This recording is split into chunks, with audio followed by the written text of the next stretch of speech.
after the fifth seal is broken, which is the plea of the martyrs to be avenged of their blood spilled. Yeshua, King and Creator over all, begins to release the flashpoint event that will set forth the chain of events of the seven trumpets. In Revelations chapter 6, verse 12, the sixth seal effect sounds like a pole shift here where the sun is turned into black, the moon is turned red as blood, the sky vanished and the stars fell out of the sky to the earth, and every mountain and island was moved from its place. Here's what the scripture says.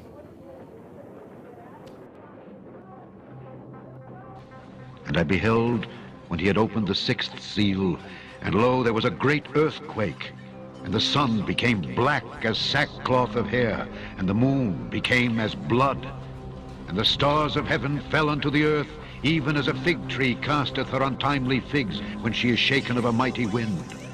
And the heaven departed as a scroll when it is rolled together, and every mountain and island were moved out of their places.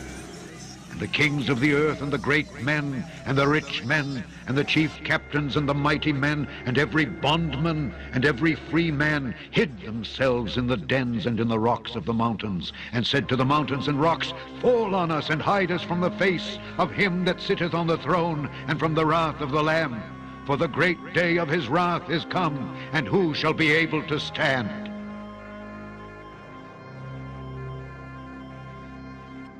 What you're going to learn today is known by the major world government, but the heads of England, Canada, United States, Russia, China, they all know, and they're making preparations. The Vatican knows, and I have some local connections there that I know about the Vatican and what they're doing. The Fortune 100 companies, they're getting ready. Two different men, friends of mine, they're both researchers. They approached me and they said, John, there's this thing that's going to happen. We're not sure about the date, but it's going to happen. When it does, there's going to be abrupt climate change, and there's going to be 200-mile-an-hour winds, and there's going to be massive tidal waves and earthquakes and all the things that you said. Recent research, however, suggests that there is a possibility that this gradual global warming could lead to a relatively abrupt slowing of the ocean's thermohaline conveyor, that's the Gulf Stream, ladies and gentlemen, which could lead to harsher winter conditions, sharply reduced soil moisture, and more intense winds in certain regions that currently provide a significant fraction of the world's food production. With inadequate preparation, the result could be a significant drop in the human carrying capacity of the Earth's environment. That means people are going to die. That's what that means. Just a couple of years ago, there was an announcement that the Gulf Stream had slowed down by 30%. My private sources tell me it's been more than that. Now here's the deal. The best PhD oceanographers on the planet know that it's slowing down, and they know it's going to stop. There's some disagreement about when. And because there's some unknowns that they have to try to do some guesswork. A patient of my wife's a chiropractor, had brought in and showed my wife back in the mid-'80s of what North America would look like after the oceans rose to their new levels. Now at the time I thought this lady needs a tinfoil hat real bad. That's the only thing I could think of. It was a beautiful full color map done by a psychic. But I always remember the map. I have a very good memory about things that I choose to remember. And I thought about this map, and I called my friend on the phone and I said, I got this map. I want to send it a copy of it. I got a little copy I found on the internet, 4 by 4 inches. So I sent it to him by email. And my friend looks at it and he says, well, from the Rocky Mountains east, it's very accurate compared to what the Navy showed us, with one exception. Wisconsin's gone on the Navy's map. Wisconsin is still there on Scallion's map, Gordon Michael Scallion, well-known psychic. And from the Rocky Mountains west, it's not even close to what the Navy says, not even a little bit close. There has to be a cause. And this is something, quite frankly, we don't need to address it, but we will address it. The cause is the 10th planet. Now, what NASA is calling the 10th planet is not the 10th planet we're concerned about. It's the 10th planet that's referred to in the Bible, also called Wormwood. The closer you are to the current equator, whatever that might be, the better off you are when these things happen, if there's a pole shift, because your climate's not going to change all that much. It took me a while to figure this out for the following reason. All these Navy veterans, they were all told about abrupt climate change and rapidly, violently rising ocean levels. And I was trying to figure out, and I finally figured out in the past 12 months, where is all this water going to come from? There is a bulge of water at the equator. Now we're talking about sea level here. Sea level is measured at Cornwall, England. It's a couple hundred years ago, England was kind of running things when it came to oceans, and they got to pick where to measure sea level, and they measured it at they got a big rock. There's a line there. That's sea level. It turns out that sea level varies as much as 494 feet up and down from that rock in Cornwall, England. Now that's like a 50-story building. I mean, it's a lot of water. And there's a bulge of literally millions of cubic miles, 1 mile by 1 mile by 1 mile, cubic miles. Millions of cubic miles of water bulge at the equator of this planet. It wasn't common knowledge for John Moore, I found out. It's not common knowledge for most people. It's held in place by two things, the rotation of the Earth and gravity. Anything that changes our true north, our pole, by more than just a couple of degrees will cause that water to be disrupted. And there's a technical term for it, slosh. This pole shift event may be a minor shift in the degrees of the axis of the Earth. There will be loss, but not enough to be an ELE, extinction level event. Here is what researcher Brent Miller explains how an external planetary body may have caused a minor shift in our recent past. Let me diverse just for one moment to show you how quickly this world can change. Okay, very sure. quickly. I indicated that not all world catastrophic events result in a pole shift. Well, I don't believe you're aware, maybe you are, but I don't believe most people are aware that just a few thousand years ago, at 705 BC, a major worldwide catastrophic event occurred. It actually shifted the entire planet, but it was not a pole shift. In fact, during that time, King Hezekiah reigned, and the sun moved backward in the sky. It did not set, it simply, the planet stopped revolving in its current direction, and it moved backward about 10 hours worth, almost half of a revolution. And then whatever gravitational wave or passing space body affected it, it released it, and then it continued to move forward in the same direction. At that very same time, 705 BC, according to our current calendar, the ancient Chinese, who were great astronomers, they recorded that the sun set twice in the same day. It set, it rose back up from the west, and it set again. So it just shows you that not all global catastrophic events, it also shows you how frail we are. That we don't know what caused that, but we assume it was a passing space body because we are no longer near the galactic plane like we're approaching now. So if something that small, a passing space body, could cause that, obviously with enough gravitational pull to affect the planet, as our entire solar system passes through this gravitational plane, we expect massive upheaval, as we're starting to see with the earthquakes.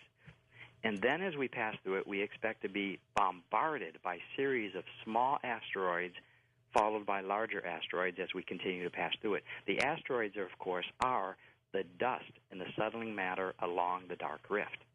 And this is where I come back to your question about wormwood. Mm-hmm. The prophecies that you're talking about, the one that specifically mentions wormwood, it mentions that after it talks about a series of events, starting with a pole shift of no less. The exact wording would be similar to the sky recedes as a scroll when it's rolled up, and every mountain and island is moved off of its foundation.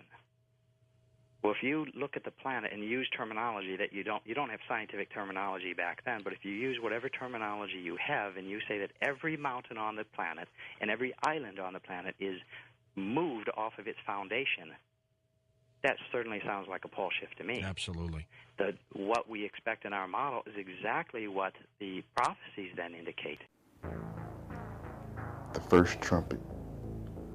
The first angel sounded, and there followed hail and fire mingled with blood, and they were cast upon the earth. And the third part of trees was burnt up, and all green grass was burnt up, The Earth will pass through a debris field of space rock, whether from our inner solar system or from trash of some extracelestial passing body. The hail and fire mixed with blood will be thrown down to Earth. Many would say, well, we get meteor showers every year. But this will not be some localized occurrence. The blowing of the trumpets will be worldwide events for all to witness.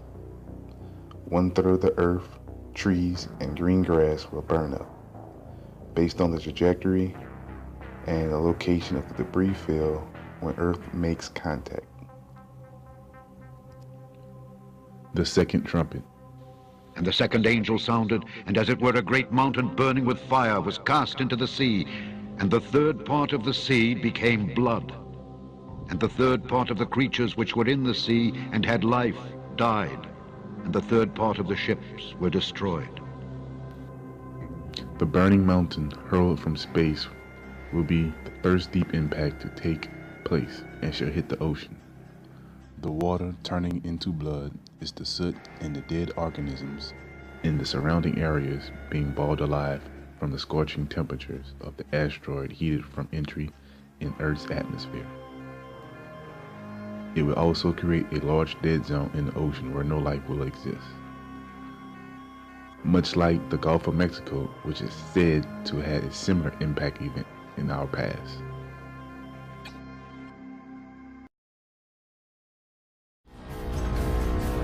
Bursting through the Earth's atmosphere, this giant asteroid becomes an unstoppable force.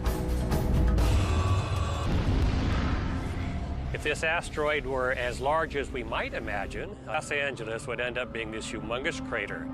We'd be talking about absolute devastation, nothing left over range up to perhaps 100 miles.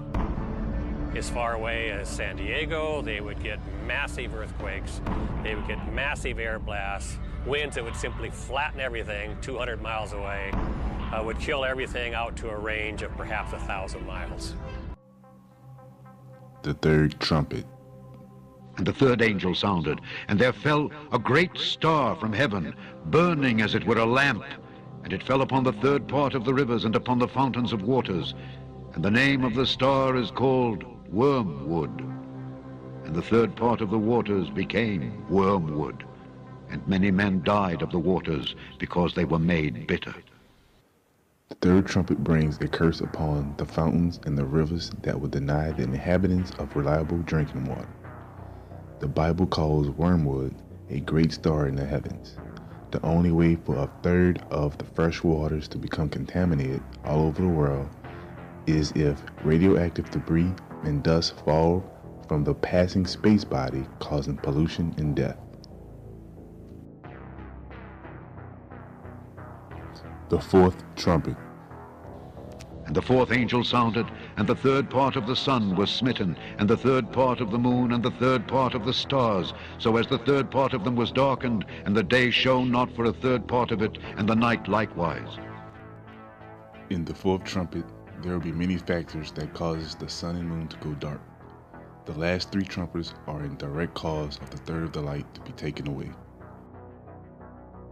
Then you would have all this debris fall back on the planet Earth. It'd be like a Christmas tree, seeing all these ornaments being thrown out in all directions. And then you would see firestorms, enormous areas of the planet Earth burning, releasing even more soot and ash in the air. Blanketing out sunlight, temperatures would then plunge. When an asteroid hits the Earth, it blasts a huge amount of material up into the atmosphere. But of greater concern is what happens in the upper atmosphere. In the days that follow, the remaining soot and debris is caught in the upper altitude winds. As soon as you put stuff in the stratosphere, it's going to stay up there, and it's going to stay up long enough that it's going to get spread out over the entire globe and affect the entire globe for a period of years. If you had enough material delivered up into the atmosphere, you could definitely see climate impacts. Within weeks, a shading layer would cloak the globe, blocking sunlight from Earth's surface. With widespread enough devastation, including the fires caused by the asteroid impact, you could descend into what people like to refer to as a nuclear winter type scenario. The loss of sunlight will drop the surface temperature 10 to 15 degrees. The lower temperatures would cause a lot of crops to be more difficult to grow. It would lengthen the growing season. It would reduce rainfall. And all those things would make it more difficult to grow crops around the Earth. Suddenly, civilization as we know it has a real problem supplying food, and that's when everything starts to break down. And I beheld and heard an angel flying through the midst of heaven, saying with a loud voice, Woe, woe, woe to the inhabitants of the earth, by reason of the other voices of the trumpet of the three angels which are yet to sound.